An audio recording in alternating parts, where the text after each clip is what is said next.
अस्सलाम वालेकुम लिसनर, कैसे हैं आप। मैं उम्मीद करती हूँ आप सब खैरियत से होंगे। अल्लाह ताला हम सबको अपने हिफ्ज़ व मान में रखे और शैतान के शर से बचाए, आमीन। आज का वाक़या जिन्होंने मुझे भेजा है उन्होंने अपना और शहर का नाम लेने से मना किया है। चलिए उनकी अपनी ज़बानी सुनते हैं। वो कहते हैं, मैं एक टिकटॉकर हूँ और 100 प्लेस पर वीडियोस बनाकर अपलोड करता हूँ। मुझे टिकटॉक बनाने का बेहद शौक़ है। हम दो दोस्त थे जो हर जगह साथ जाते थे। एक दिन मेरे दोस्त ने मेवाशा कब्रिस्तान के बारे में बताया कि इस कब्रिस्तान से मुंसलिक काफ़ी वाक़यात लोगों की ज़बानी सुनने में आ रहे हैं। खैर, हमने उसे एक्सप्लोर करने का इरादा किया। पहले हम दिन के वक्त वहाँ गए और वहाँ जाकर सारी मालूमात ली। उस इलाके में 2-2 घंटे की लोड शेडिंग होती थी। रात जिस वक्त हम वहाँ पहुँचे उस वक्त लाइट गई हुई थी। पूरा इलाका अंधेरे में डूबा हुआ था। रात के 12 बज रहे थे।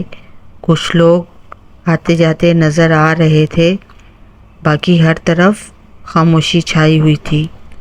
हम जैसे ही कब्रिस्तान में दाखिल हुए, कब्रिस्तान में बिल्कुल सन्नाटा था। हमने शुरू से ही कब्रिस्तान को एक्सप्लोर करना शुरू कर दिया। मैं वीडियो बना रहा था कि मुझे वीडियो में एक साया सा गुज़रता हुआ दिखाई दिया।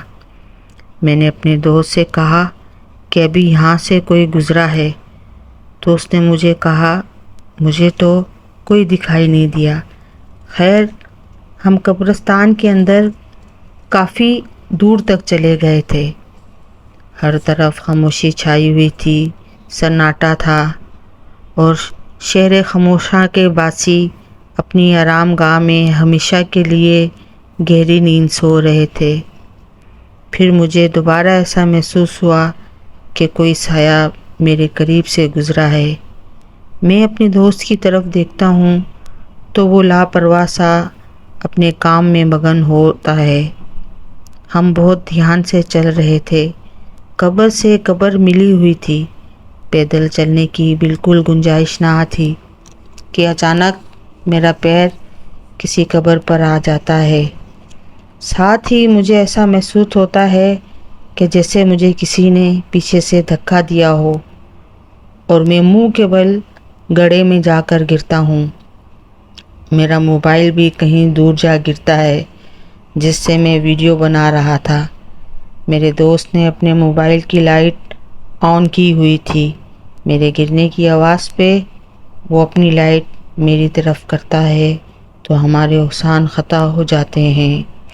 मैं कब्र के अंदर गिरा था और कब्र खुली हुई थी।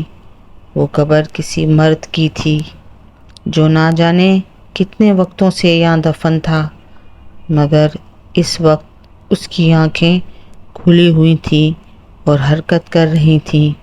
मैं चीखते हुए उठता हूँ तो मेरा दोस्त भी हैरत ज़दा सा ये मंज़र देखकर खौफज़दा हो जाता है। सफ़ेद कफन पहने वो लाश कब्र में खड़ी हो जाती है। पूरे कब्रिस्तान से रोने और चीखने चिल्लाने की आवाज़ें आने लगती हैं। हम हवास बाख्ता सा होकर वहाँ से भागते हैं तो वो लाश भी हमारे पीछे भागती है।